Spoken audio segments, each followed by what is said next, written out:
Terima kasih Bapak, terima kasih Yesus sudah mengadakan ini. Jangan boleh berkumpul di sini. Karena Tuhan kami semakin setia kepada Tuhan yang sedang mengikuti sidang seperti secara Tuhan, memampukan mereka Tuhan untuk setiap apa yang telah dikerjakan. Dalam nama Tuhan Kristus kami bersyukur. Amin. Amin. Amin. Terima kasih Notulis yang sudah mendoakan yang diuji dan penguji dan kita semua. Roberto, silahkan menjelaskan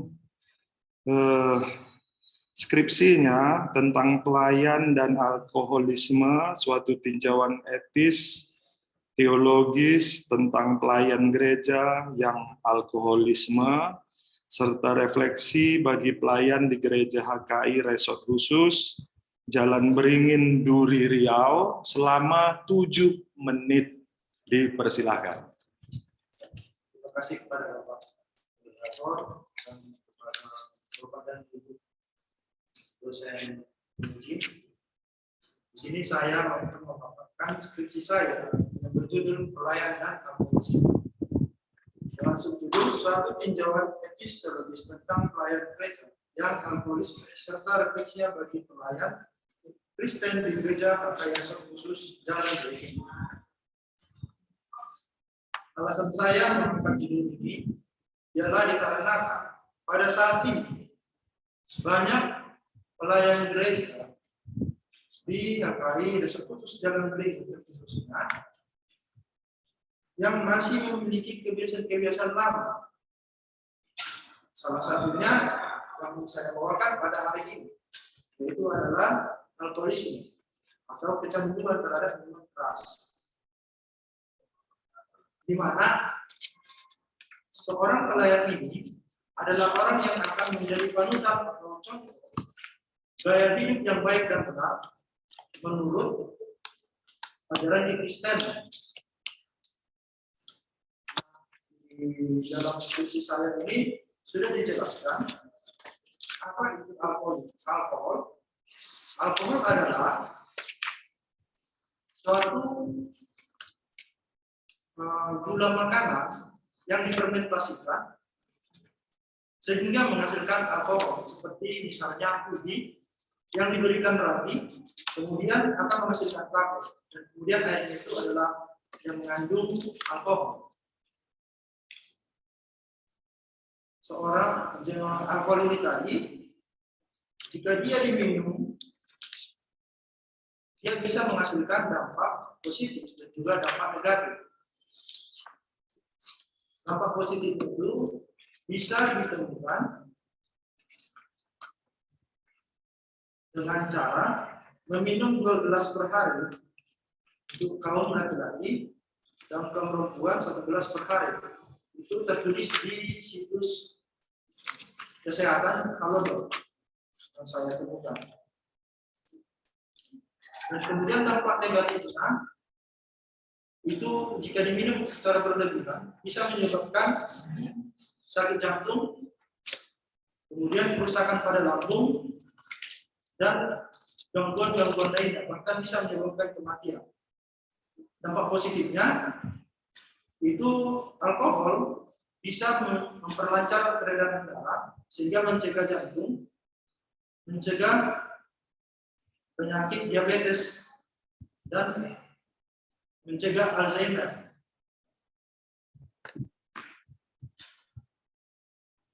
Dan seorang pelayan yang terjangkit atau mengalami kasus kecanduan atau alkoholisme itu tidak bisa dikatakan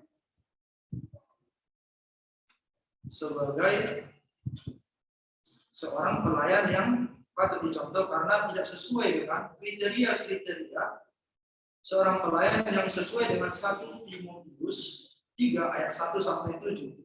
Yang dimana pada ayat 3 itu ada dikatakan bukan peminum Yang artinya pada masa itu, bukan peminum itu adalah mereka yang suka meminum minuman keras atau anggur yang difermentasi.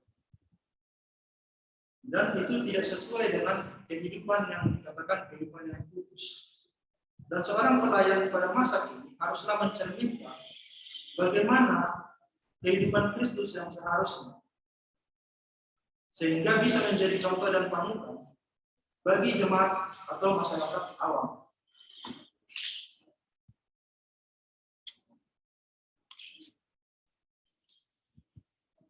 Terima kasih. Udah siap? Belum habis pun 7 menit. Udah selesai. Jadi tinjauan etisnya silakan, masih ada waktu 3 menit lagi. Tinjauan etis teologisnya Iya. akan diambil dari 1 Timotius 3 ayat 1 sampai 7.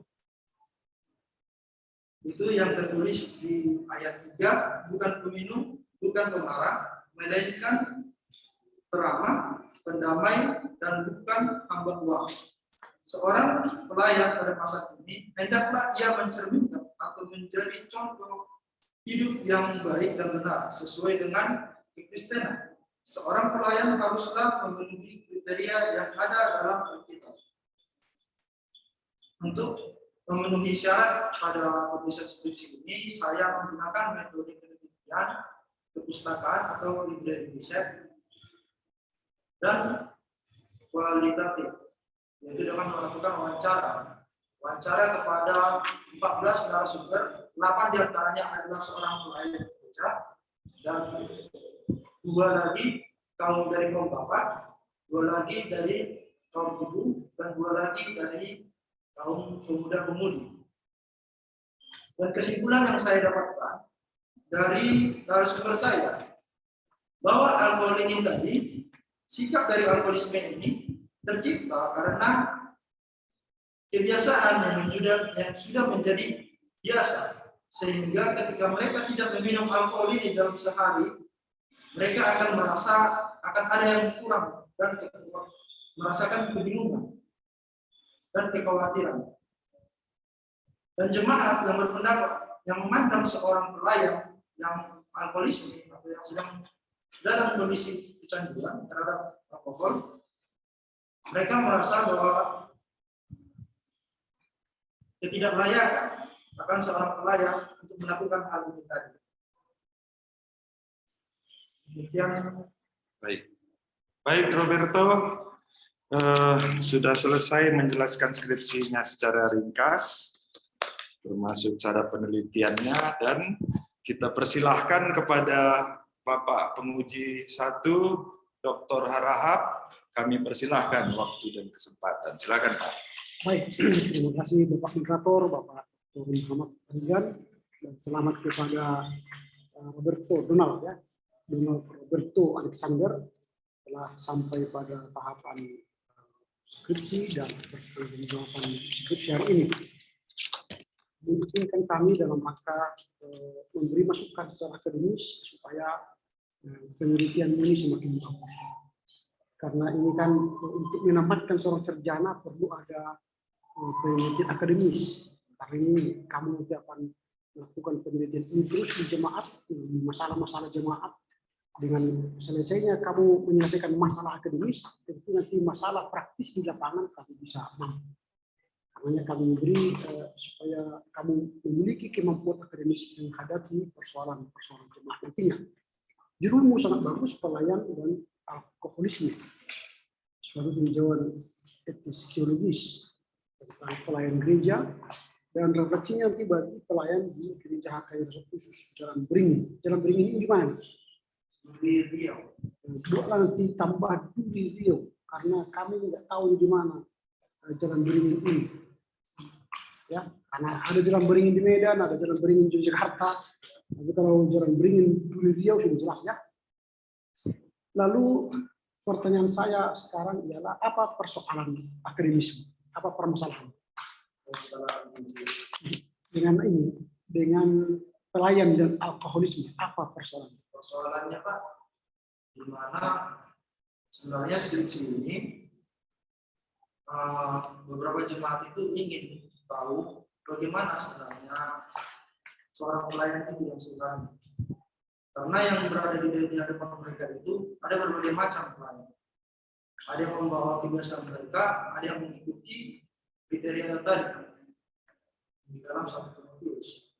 Sehingga ketika menurut jemaat, seorang pelayan itu sedang dalam kondisi mabuk, mereka akan merasa bahwa aduh malu ketika melihat pelayan dalam kondisi mabuk. Maksudnya begini, pelayan dan alkoholisme apa persoalan di sini? Alkohol, pelayan.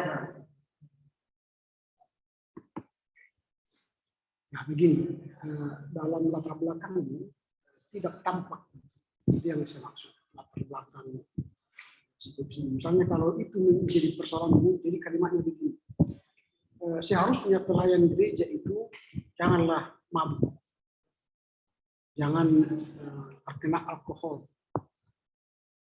itu seharusnya. Lalu ternyata di jemaat HKI Jalan Beringin Duri Riau, pelayan HKI itu banyak mabuk. Betul, Ustaz? Betul, ada sekitar 3 orang. Dari berapa orang?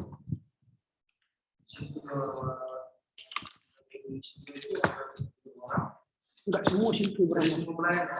Laki-laki. Ada sekitar 4 orang. 4 orang. 4 orang laki-laki, 3 pemabuk. Ada 13 sentuhan. Ada 4. 13 sentuhan laki-laki. 13 total sentuhan. Enggak laki-laki. Laki-laki. Perempuan kan enggak mungkin mabuk kan? Aku bisa bayangkan kali pakai saya bersawah. 4 mabuk. Dari 13 itu laki-laki berapa? Ada sekitar 8. Jangan sekitar. Penyelidikan enggak boleh sekitar. Ini orang. 8 ya. Dari 8, 3 pemabuk. Ada 4. Wah, meningkat lagi 50%. Nah, yang saya maksud tadi dalam penelitianmu harus di latar belakang itu. Seharusnya pelayan gereja itu janganlah pemabuk. Sesuai dengan 1 Timotius bla bla bla. Tetapi fakta di lapangan yang saya lihat dari gereja saya di HKI Jalan Beringin Duri, dari 8 orang sentuhan laki-laki, 4 orang itu pemabuk. Dan ada banyak dampak negatif dari pemabuk, pelayan pemabuk. Karena itulah saya gundah. Dan saya tertarik menulis skripsi ini. Nah, itu berarti ada persoalan akademis. Kan ada persoalan. Pertanyaanmu sekarang, pertanyaan penelitianmu, mengapa sentua HKI Jalan Beringin ini mabuk? Nah, itu pertanyaannya. Untuk dijawab di skripsi ini. Apa faktor-faktor yang membuat mereka menjadi pemabuk? Tentu ada dong faktor-faktor. Enggak mungkin ujuk-ujuk langsung mereka mabuk gitu, tanpa ada alasan. Mungkin mereka bersoal dengan pendeta, bersoal dengan jemaat, atau faktor ekonomi. Dia bisa beli banyak minuman. Kalau tukang beca kan nggak mungkin mabuk, nggak apa dia beli kan.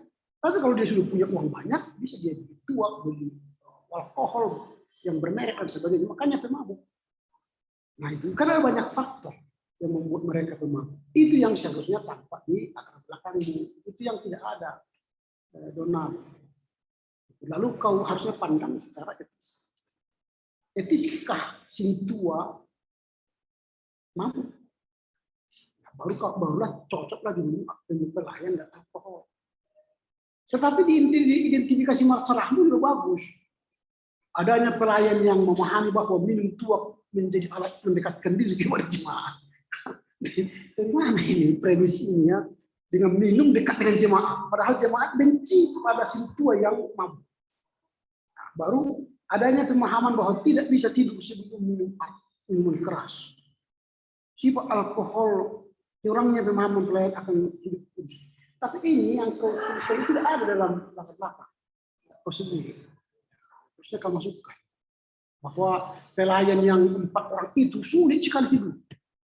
Dan pelayan yang 4 orang itu ternyata minum tua mereka supaya mendekatkan diri dengan jemaat. Berarti jemaatnya juga peminum, kan? kan? Jadi mereka dekat dengan jemaat dengan minum tua. Berarti jemaatnya juga peminum. Kalau di jemaat peminum nggak ada masalah etis.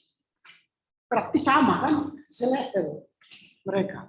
Nah, itu. Tapi ini tidak tampak dalam latar belakang. Nanti perbaiki ya. Baru kemudian metodologimu tadi baik di bab 1 dan bab 3 nanti saya bahas metodologi nanti. Kemudian bab 2mu, kau buatkan judulnya pandangan buku. Nggak boleh pandangan buku. Karena yang buku itu menulis ini ada manusianya. Yang menulis buku itu kan manusia kan. Ini bukan bukunya yang memandang, penulis buku itu. Makanya cocok misalnya pandangan para ahli tentang alkohol, alkoholisme dan peran gereja, atau buat aja kerangka teori. Jadi kerangka teori yang membahas teori alkohol, teori alkoholisme, teori peran gereja, dan kemudian hipotesa penelitian. Nah, jadi memang kita di kampus kita ini masih bingung antara hipotesa dan kerangka konseptual. Kerangka konseptual jika menggunakan metodologi kualitatif. Tetapi kalau kuantitatif digunakan, maka dia butuh hipotesa. Jadi mahasiswa kadang-kadang nggak bisa membedakan mana kualitatif, mana kuantitatif, mana campuran. Gitu. Tidak apa-apa, nanti di bab 3 saya akan jelaskan lagi. Itu di bab 2, definisi lah di bab 2. Tapi saya temukan di bab 2 ini banyak akhirnya sudah kamu membahas. Kau bahas judul ini di bab 2. Misalnya halaman 24, bukan peminum. Itu kan berarti sudah membahas. Ini dibahas di bab 4. Atau pengaruh mabuk alkohol dalam pelayanan gereja. Ini kan sudah pembahasan. Karena bab 2 itu masih teori-teori, definisi-definisi. 22.5 itu kan 2.2.5 itu masuk ke bab 4 saja. Baru kemudian ada juga yang sudah dibahas di sini di bab 2 ini yang seharusnya masuk ke bab 4 karena sudah pembahasan. Misalnya cara 2.5.4 cara mengatasi alkoholisme menurut etika Kristen dan umum. Kalau sudah selesai di bab 2 cara mengatasinya sudah selesai skripsi. Jadi harusnya ini di bab 4 cara-cara gitu ya. Kemudian nah tadi 2.6 kau pakai kerangka konseptual. Metodologi yang digunakan apa? Metodologi yang digunakan Pak, metode riset sama Yaitu metodologi. Ya. Kualitatif. Berarti cocoklah konseptual. Kalau kualitatif cocoklah ini konseptual. Tapi kalau kuantitatif tadi kompetensi ya. Jadi mengapa dibuat kerangka konseptual kualitatif? Karena dia berangkat dari nihilisme. Dia belum dapat jawaban terhadap penelitiannya karena dia harus wawancara dengan orang, mendapatkan kebenaran dari orang yang berkualitas. Maka dia dari nihilisme, maka dia harus punya kerangka konsep dulu. Apa itu alkohol dan pelayan? Sehingga dia punya konsep dalam penelitian ini.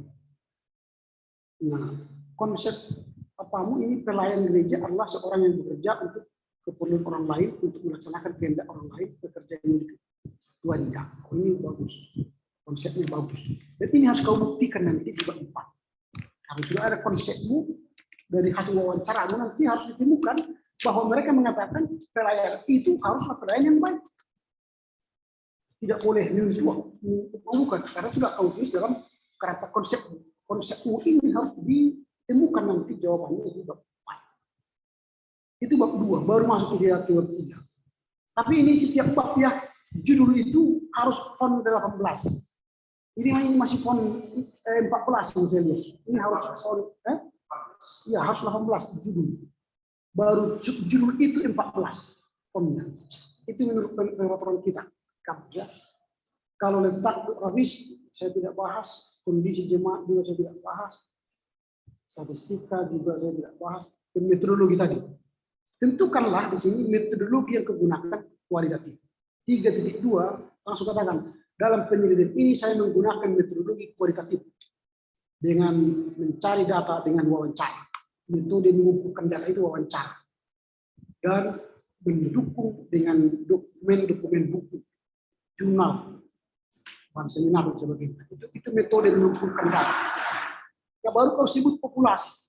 Sudah kau sebut populasinya, di sini kaum bapak 102, kaum ibu 93. Jumlah mereka adalah 274. Tetapi nggak kau sebut di sini Sintua berapa. Padahal yang kau teliti pelayan kan? Harusnya kau tambah di sini di 3.2.1 populasi itu Sintua berapa Sintua. Ini yang harus kau teliti. Kan judulnya kan pelayan dan alkohol kan? Bukan dengan jemaat kan? Jadi sebutkan jumlah Sintua yang hendak kau teliti. Jadi kau sebut tadi 13 orang Sintua, lalu dari 13 itu 8 laki-laki, berarti sisanya berapa? 5 perempuan. Ya kan? Baru sebutlah dari 8 laki-laki itu 4 pemabuk. Harus ada datanya, ini kan populasi yang hendak kau teliti kan? Di halaman 42 Pak, Di halaman berapa? 42. Ya, saya baca di halaman 42 ini. Tidak, Pak. Ya, halaman 42 populasi. Coba lihat populasi. Saya sudah baca halaman 42, 41. Di struktur ada Di struktur. Berarti salah tempat. ya, Pak. Salah tempat di halaman 41. Di mana di situ tersebut? Ini HKI Resort khusus 403. HKI Resort khusus Beringin 469. Di mana kau sebut di situ? Yang kedua ya Pak, ada pun nama menjadi pelayan apa Itu nama itu kan?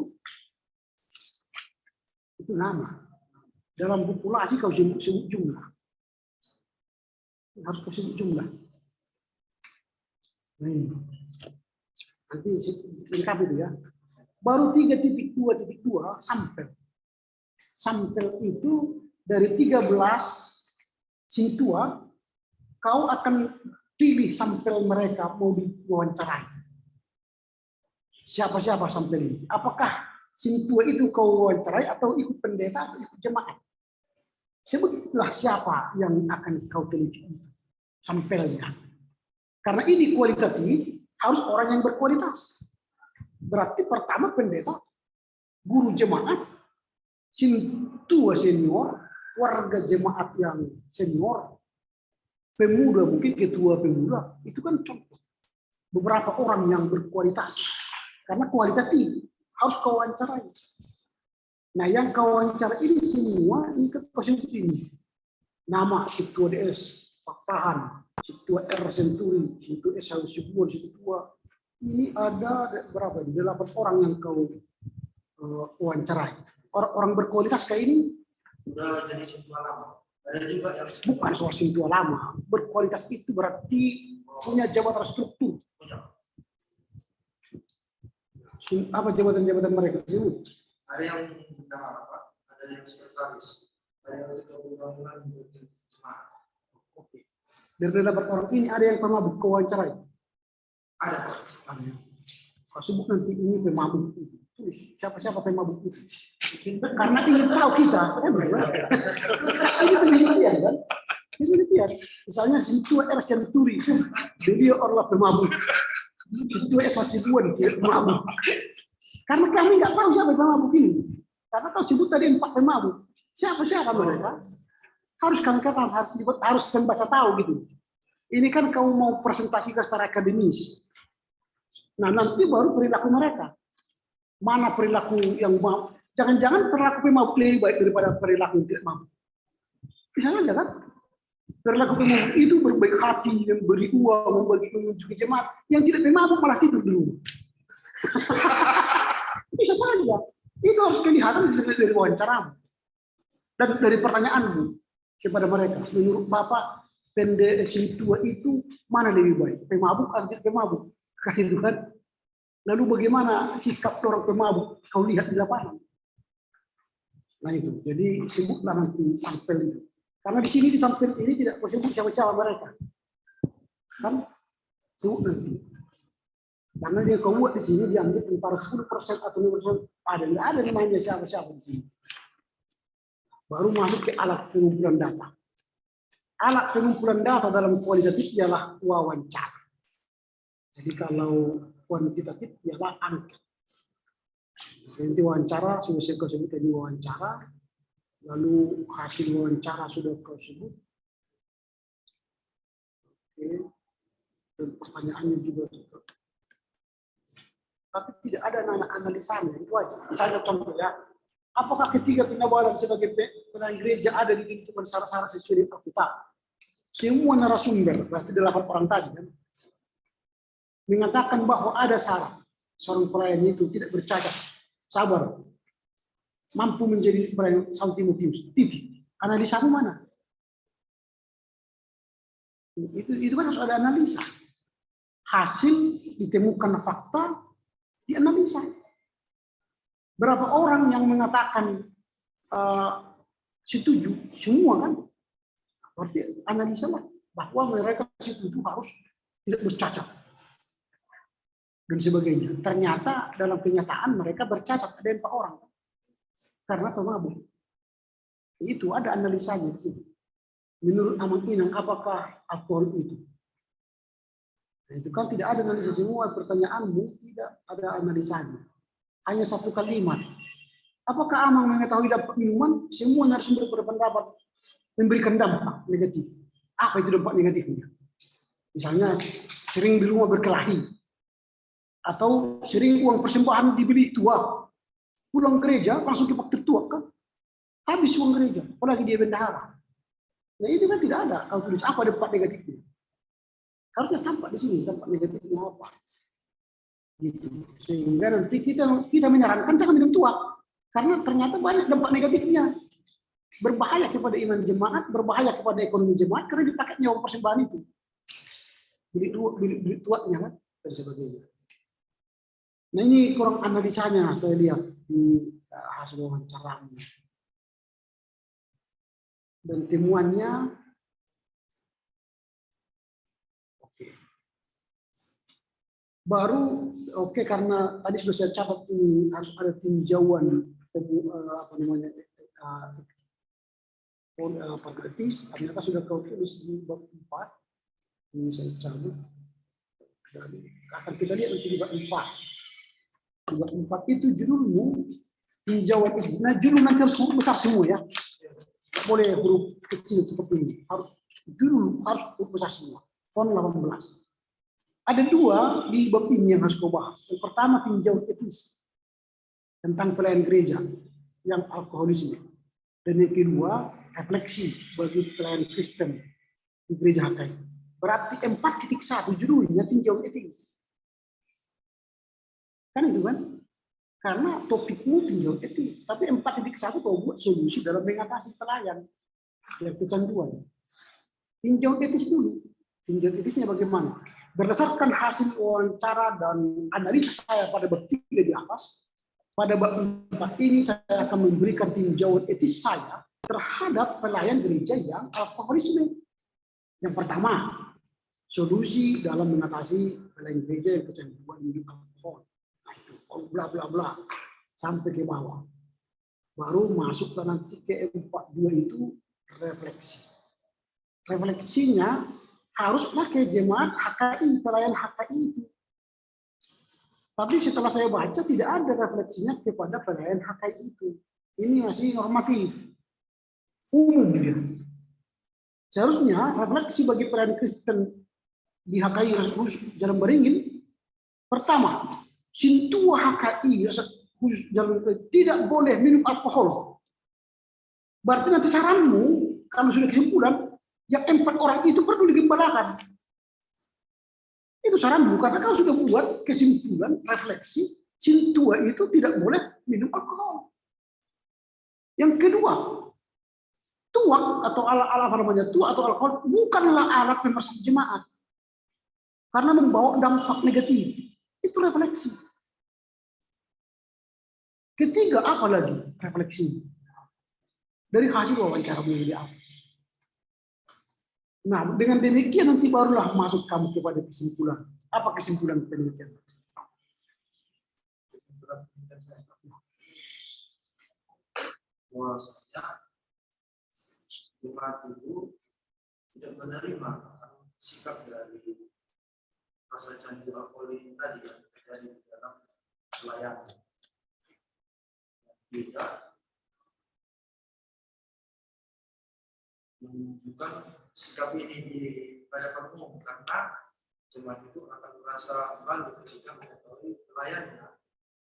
Oke, itu namanya kesimpulan normatif. Tanpa kau menulis skripsi pun orang sudah tahu itu bahwa jemaat tidak suka mabuk sentuhannya. Itu jawaban normatif tanpa melakukan penelitian skripsi. Tapi kesimpulan akademis ialah jemaat HKI Jalan Beringin tidak suka sentuhan terpengaruh alkoholisme.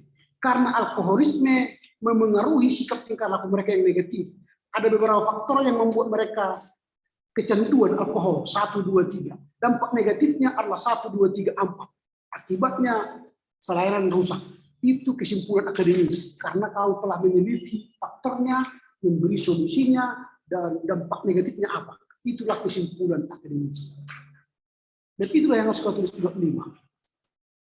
Lalu saran-saranmu tadi, kalau kau sudah sepakat dan menyimpulkan Sintua tidak boleh minum alkohol, saranmu kepada HKI, janganlah Sintua dipilih orang yang pemabuk. Yang kedua, orang yang sudah pemabuk, yang 4 orang itu digembalakan oleh para SSK atau pendeta dan sebagainya. Supaya jangan ada jemaat lagi pemabuk atau Sintua pemabuk. Begitu ya. Oke, demikian Pak. Ya, terima kasih Pak Dr. Harahap. Jadi Roberto dan tulis dilengkapi ya, dan diperbaiki. Enggak terlalu lama nanti waktu untuk memperbaiki masukan itu supaya skripsinya bagus ya. Terima kasih Pak Harahap. Sekarang kita beri waktu dan kesempatan kepada Ibu B. Tariga. Oke. Terima kasih.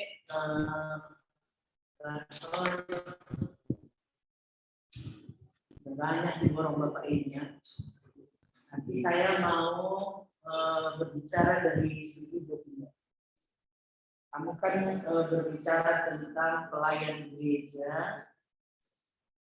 Mana dokumen HKI tentang pelayan gereja? Siapa itu pelayan gereja menurut HKI? Iya, silakan.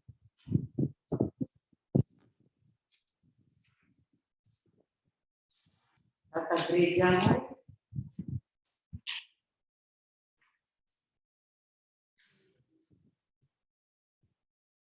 Siapa itu pelayan menurut HKI?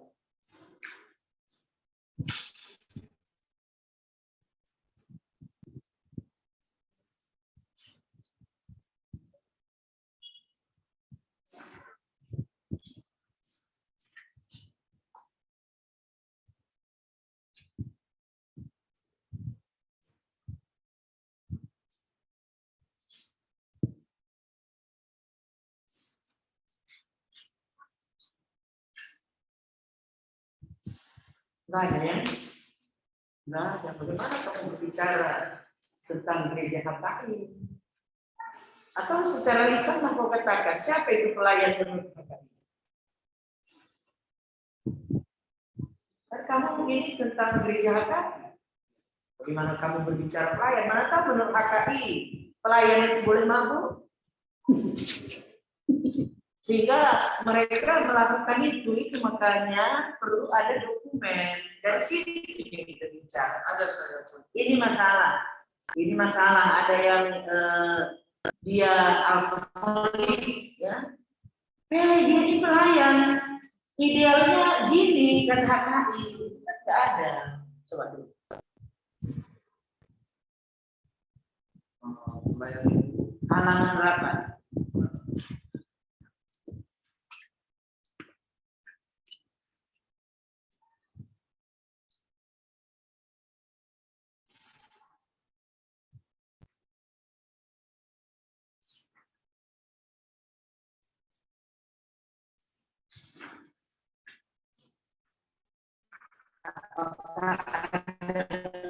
Pelayan lisan, pelayan karena talenta.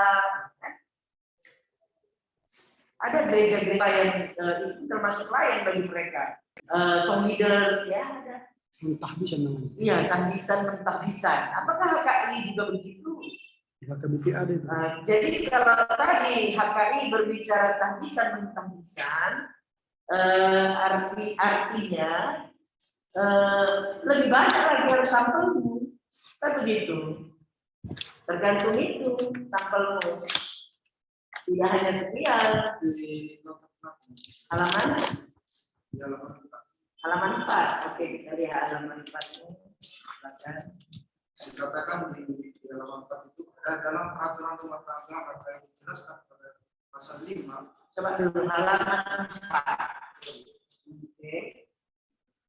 Dalam peraturan rumah tangga HKI dijelaskan dalam pasal 5 dalam judul yang kena siasat dalam bukti ketiga berbentuk mencuri, saksi sudah penipu pembohong, stafora dan lain sebagainya, di mana dimaksudkan di dalam 1 Korintus 5 ayat 1 sampai 13. Dijelaskan bahwa hukum siasat gereja akan dikenakan kepada setiap orang atau anggota jemaat maupun selain jemaat. Coba saya mau tahu mengenai alkohol tadi. Apakah ada pemabuk? Ada. Kalau pemabuknya dia tidur dia diparek kan nggak berpesta orang gitu. Selesai dia mabuk diparek kan tidur. Masalah. Nah, itu yang perlu ya dipertegas. Ya. Jadi sebagaimana yang dimaksud dalam 1 Korintus ini harus kamu jabarkan. Apa isinya rupanya itu? Apa isinya? Nah, ya, dipersiapkan ya. Nah, jadi tata gereja itu perlu ya atau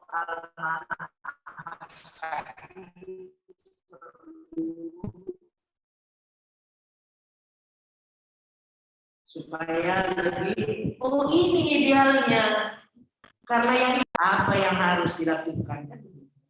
Oke ya, jadi itu nanti dilengkapi ya. Lalu kemudian selanjutnya si Ayu nggak membantu kamu rupanya inspeksi ini.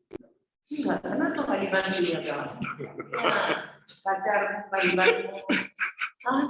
Dia tadi udah selesai ujian. Harus dibantunya lagi ya.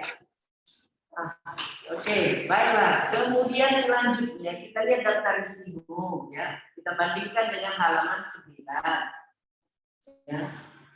Halaman 9. Ya. Jadi di halaman 9 dengan Romawi 6 dan risiko itu disesuaikan aja Nona. Kan kami buat gini, dalam bab 1 ini berisi tentang penjelasan permasalahan. Apa alasan penulis mengangkat judul ini? Alasannya itu kurang jelas ya, latar belakang masalah ini. Sebagai topik penelitian, pengenalan masalah yang baik dapat memunculkan penyelesaian yang baik. Janganlah bikin berisikan tentang latar belakang masalah, pembatasan masalah, begitu dia ya, perumusan masalah, tujuan, manfaat, gitu dia ya. Dari cara itu mana ya, disesuaikan, disinkronkan ya. Lalu kemudian selanjutnya ini 10 Romawi ini nanti kalau udah duduk jangan gini ya, jelek sekali. Ya. Dan pokoknya jangan aku bilang nggak tahu aku. Kenapa begitu? Mungkin di tukang fotokopi ya, kalau gitu di tukang fotokopi cari fotokopi yang lain lah, ya supaya jangan begitu ya. Kemudian selanjutnya, kalau penulisanmu banyak masih harus diperbaiki ya. Yang kadang setelah tanda tanya itu begitu koma ya, seharusnya tanda tanya itu sama dengan itu. Ya nggak pakai koma lagi ya. Huruf besar huruf kecilmu juga terlalu banyak ya. Lalu kemudian selanjutnya identifikasi masalahmu berapa? Berapa benar? Harus apa itu benar? 4. Berapa perumusan masalahmu?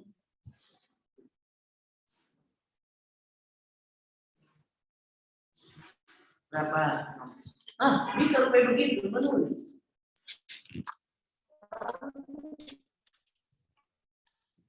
Kan sama dengan aku malah identifikasi boleh lebih banyak.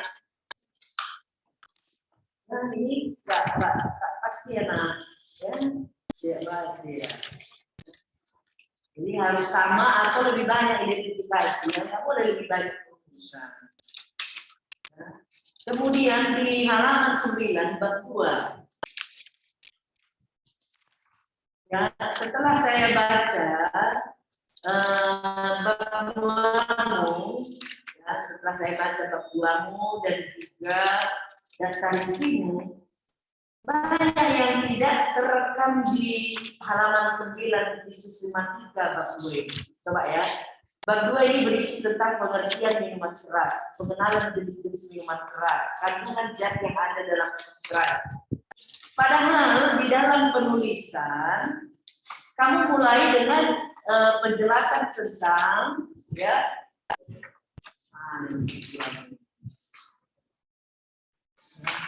Tuhan juga nggak ada di sini judul besarnya ya. Ini nggak ada judul besarnya. Dari halaman 10 langsung ke 12 ya 10-11 nggak nampak ya. Padahal di daftar isimu nggak ada sini 10. Oh, nggak ada. Ini sementara lah Nggak ya. apa-apa, nggak apa-apa. Ya, supaya lebih mudah kami lihat ya. Nggak apa-apa. Nanti Oke. supaya lebih mudah ngeceknya, Bang. Oke, padahal di bab 2 kamu mulai dengan alkohol.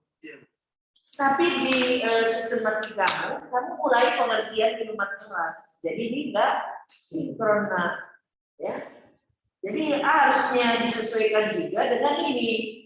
Daftar isimu apa yang mau tulis ya, jangan mulai dari apa? Ya, jangan mulai dengan pengertian minuman keras.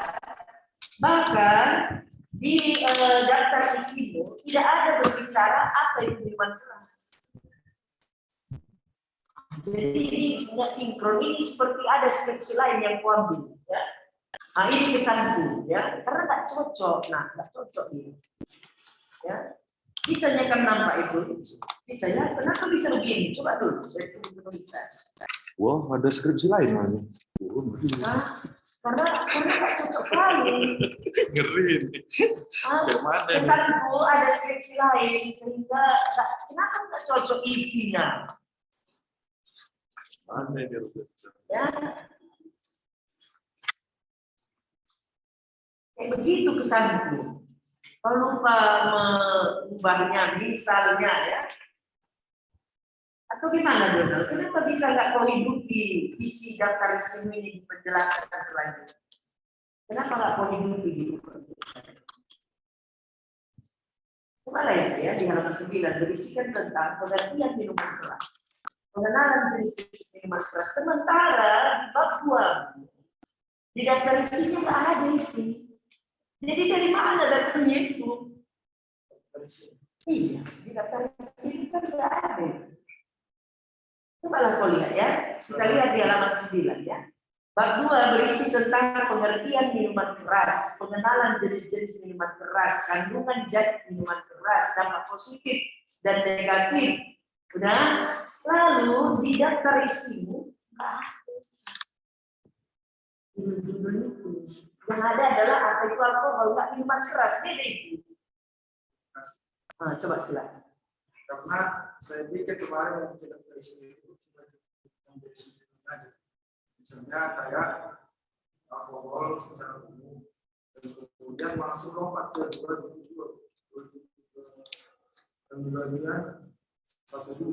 alkohol merupakan rokok. 2.2 itu pelayan nggak? Pelayan itu. Hah? 2.12, oke. Ini alkohol menurut para tokoh, kan? Nah, ya. Dan ada beberapa subjudulnya lagi yang saya masukkan. Iya, karena maksud saya begini, nah, kenapa nggak menghidupi yang posisi begitu? Kok dalam penulisan bab 2-nya nggak sama begitu? Jadi, kenapa bisa kau lihat ini? Atau kau datangi kau untuk menjelaskan?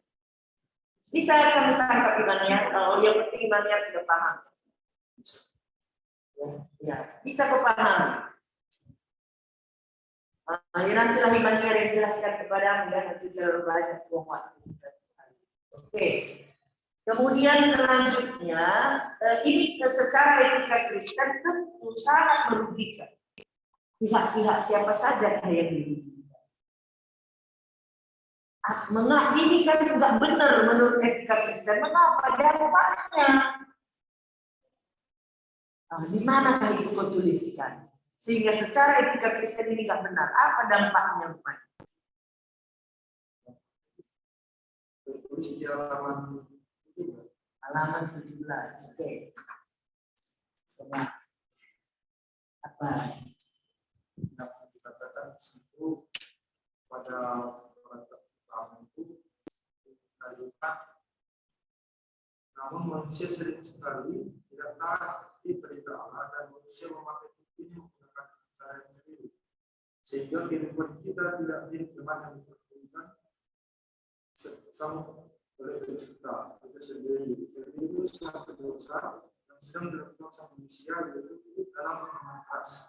Jadi dampaknya itu di dalam hidup kudus. Ini kan etika. Kan? Benar salah sikap hidup inilah etika.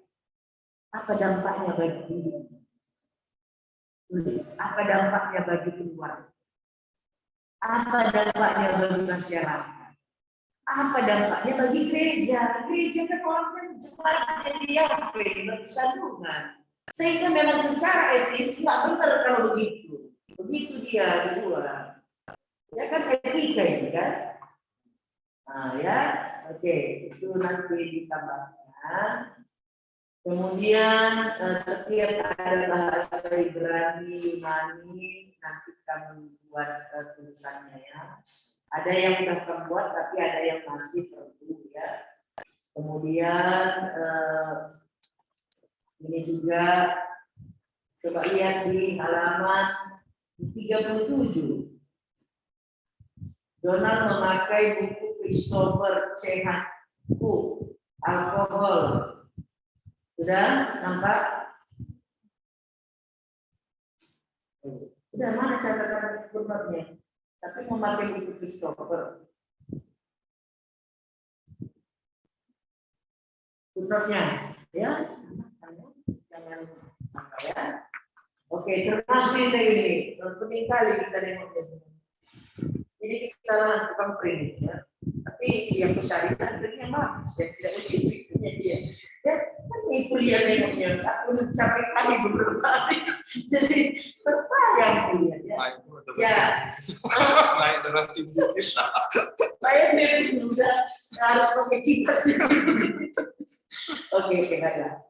Jadi saya setuju juga yang dikatakan oleh Pak Erwan ya. Populasi dari sampel itu lebih jelas ya.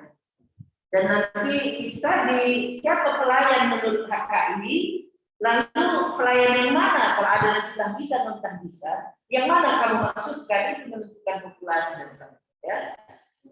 Ya, sudah bisa dipahami betul ya. Karena kalau lagi ujian memang kadang kurang paham ya.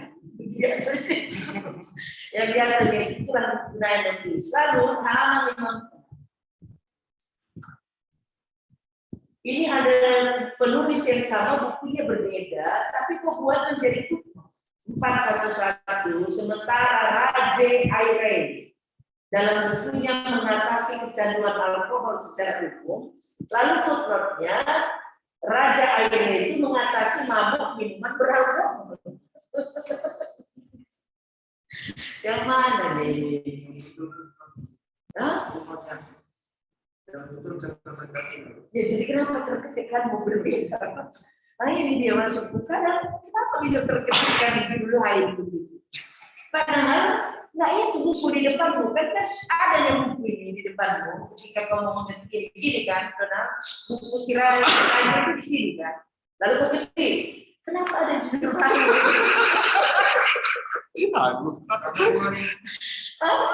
Maksud saya itulah kadang kenapa bisa begitu Pak ya? Terima kasih. Coba.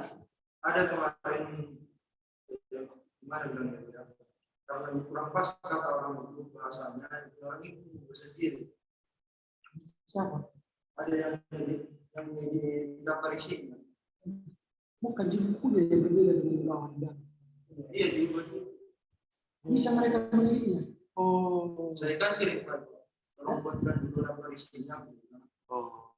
Baru dapat menjadi buahnya juga. Ini apa akan menjadi kurang pas rasamu buat dia rasanya.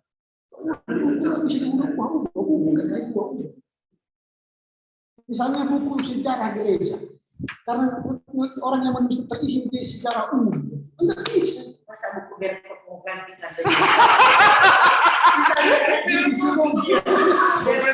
atau ahli giver, ya, misiologi kan. Karena kau bikin di bawah biar karena menurutnya tersipat. Ada aja. Ini jadi sesat gitu. Iya, jangan begitu ya. Ini betul aku ini. Kamu udah belajar penelitian kan? Penulisan kan iya. Baru ini juga aku jumpa kita juga. Udah tuh dirubah, isinya dirubahnya. Judul bukunya itu Pak kurang bagus bahasa. Siapa ini yang merubah ini? Ada teman Pak. Ini coba bayangin teman katanya. Bukunya bisa tak bagus, tidak bagus. Iya. Judul itu jiwa yang dibuat oleh buku. Ya salah kok. Menurut saya bagaimana kita ganti aja judulnya. Oke, saudara. Itu, lalu kemudian di halaman 59. Itu buku yang sama, bagaimana menulis buku yang sama? Pakai ibit kan? Nah ya, halaman 59. Ya. Pakai apa dia? Ibit kan? Kenapa harus begitu ya? Oke, kemudian ini alkoholisme atau alkoholis yang cocok. Sebenarnya lebih cocok ke alkoholisme. Lisme itu bukan Alkoholis karena kita berbicara tunggunan. iya itu maksud saya jadi sedikit lagi ya alkoholis bikin ya itu lebih cocok menurut saya ya bukan alkoholisme karena alkoholisme itu kan iya ketidakmampuan dalam mengontrol ketertarikan kan sementara alkoholis itu kan termasuk ke dalam orang yang suka mabuk. Jadi alkoholis lah kita bikinnya judulnya jangan pakai isme. Jadi kau perbaikilah itu, kemudian itu aja Pak. Nah, terima kasih Bu Teregan. Terima kasih penguji 1 dan 2 ya. Ini banyak ya Roberto PR kita. Ini kalau nggak diperbaiki, ini tidak akan ditandatangan penguji 1 dan 2. Dan kalau penguji 1 dan 2 belum tanda tangan, pembimbing 1 dan 2 juga nggak berani tanda tangan karena ini udah diuji, nggak berdasarkan bimbingan yang kita kemarin. Dan baru saya tahu kalau ada orang lain yang berani mengganti ini ke yang Roberto serahkan. Jadi ini harus pekerjaan Roberto sendiri. Kalaupun ada perubahan, Roberto harus tahu, ya. Wah, ini untung baik pengujinya. Kalau tadi gagal ini, bagaimana? Soal daftar isi, buatlah daftar isi yang yang otomatis, sehingga kau tidak capek menyuruh orang membuat daftar isi. Ya. Saya sudah ajarkan ini. Ya. Nggak tahu saya bikinnya Pak. Pasti kau tidak tonton YouTube saya kan, itu aja. Metodologi bimbingan skripsi kan dari saya kan. Bimbingan skripsi kan dari saya kemarin semester lalu. Kalian ajar nanti dia ya, bagaimana cara? Sekarang bukan ngajar. Ajar nanti dia ya, bagaimana cara membuat daftar isi otomatis. Supaya jangan merambalan. Itu bimbing mata kuliah apa Pak? Bimbingan skripsi. Oh, Semester lalu. ada YouTube-nya. Ada YouTube. Ada YouTube saya. Ya baik Roberto. Jadi waktu perbaikan ini biasanya seminggu atau Biasanya sebulan.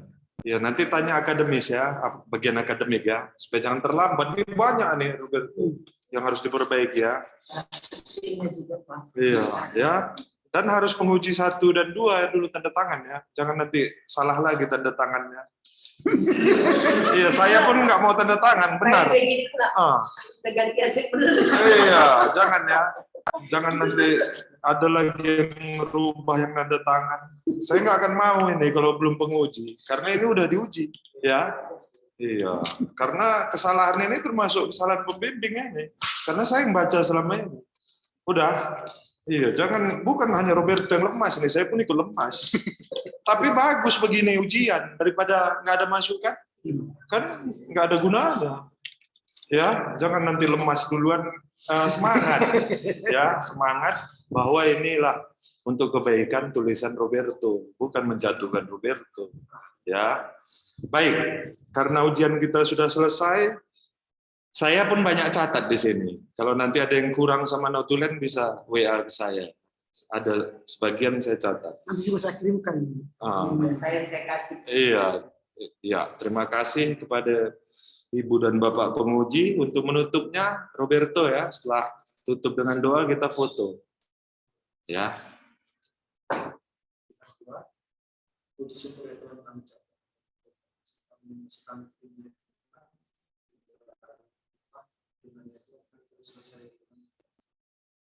menjadi Tuhan Tuhan saya Tuhan selaku Tuhan dalam urusan skripsi Tuhan pada Bapak dosen Tuhan supaya memberkati juga Tuhan dan kepada Ibu dan Bapak dosen penguji kiranya Engkau berkati dan kiranya Engkau berkati hari-hari mereka dan menggunakan mereka dan berikanlah mereka kesabaran dalam menguji teman-teman saya yang lain. Dan saya Tuhan, berkati Tuhan, agar dikerjakannya hari ini Tuhan, kiranya dapat menjadi bahan bantuan untuk seterusnya dalam penulisan skripsi saya. Terima kasih Tuhan, kami berdoa di dalam nama Tuhan Yesus Kristus bersama kami. Amin. Amin. Di mana mau foto? Di mana bagusnya? Masukan dari saya sudah saya kirim ke WA. Ini nak kasih sama si Robert.